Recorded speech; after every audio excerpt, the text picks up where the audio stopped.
Bucko, mighty Bucko, hello and welcome to Oxford. It's the 18th of February 2023 and we're here in this place of learning, this university city, which a lot of the pyramid of evil, this dark cabal operating globally, come to this very city to get their education and then take places in government all over the world. Most of these evildoers bringing this tyranny in to the human race end up coming through this system and going on to places like Eton and other places. Well, we made it here despite the trains and all the various snags along the way. And make no mistake about it, this is a historic day. It's a historic day for a number of reasons. If they get away with bringing in 15-minute cities, it's going to spread like a gangrenous cancer throughout England, and it will come to a town, a city near you. How Oxford City Council can even entertain thoughts of doing this wickedness of virtual imprisonment that will end up in a Chinese style social credit system of people locked down and unable to move freely is beyond beggars' belief. So make no mistake about it, this is a spiritual warfare. We look and we see people, we see places. The point is, there is a battle. This is a battle between good and evil. This is a spiritual battle between good and evil, freedom and tyranny. And simply put, it's anti-human what they want to do, restricting movement. Now, at 1 o'clock this morning, I woke up. This is deeply in my heart that I wanted to, thinking through the day and the importance of this day. And eventually I just got out of bed, couldn't sleep, 3:30 in the morning, and I've got down here very early. But this battle is intense. It's very much like D-Day, the 6th of June.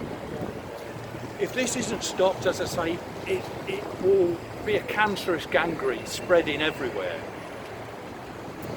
And this conflict has to be, at some point, dealt with peacefully, in a peaceful manner. Now, in all the demos I've been on in London and Birmingham and different places, protests against having that and wearing this and the lockdowns and everything else that's been going on, I have never felt inclined to take up, though I am a Christian, a cross. But today I've brought it out because it is, in actual point of fact, a spiritual battle. And you would say, Buckeye, maybe you're being too superstitious, mate. Not at all. It is conflict. If our eyes could be open to the heavenly places, we would see fallen angels, demonic powers, good angels. It's staggering. In and of itself, the cross is a piece of wood, but the spiritual reality behind it, the power of Jesus Christ's death, burial, resurrection, his ascension and his second coming again, it's personified in the cross. The reality of what he's done is what I'm trusting in. But in this occasion, I'm coming out with the cross because we can't let them get away with this. I want to give two quick examples. There was a guy, American preacher called Arthur Blessitt. He came through the 60s, the Jesus People movement in Los Angeles. And he had a nightclub on Sunset Strip called His Place. And a lot of young people came there.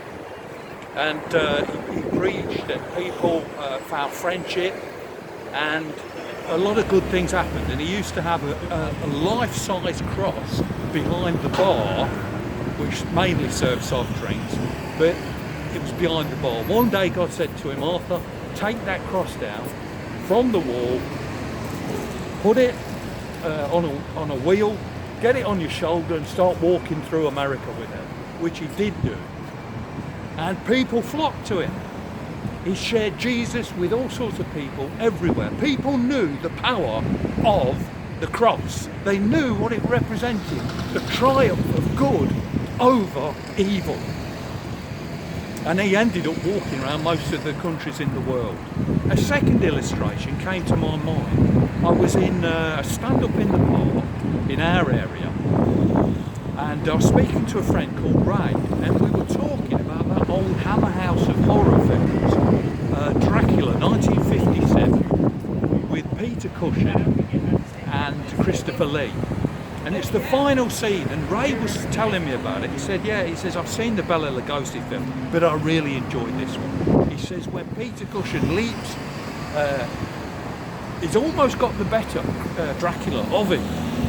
But he leaps upon the table, and he throws himself at the curtains as the light is about to enter in, heavy curtains, and he rips them down, and the light rips into the room, and Christopher Lee as Dracula, as he gets that light hitting on him, he twirls around and shrieks out, ah, like that, and then he jumps up, gets these two candlesticks, brings them together like that in the sign of the cross, and Dracula begins to disintegrate. Now you say, Bucko, that's just fiction. Of course it's just fiction.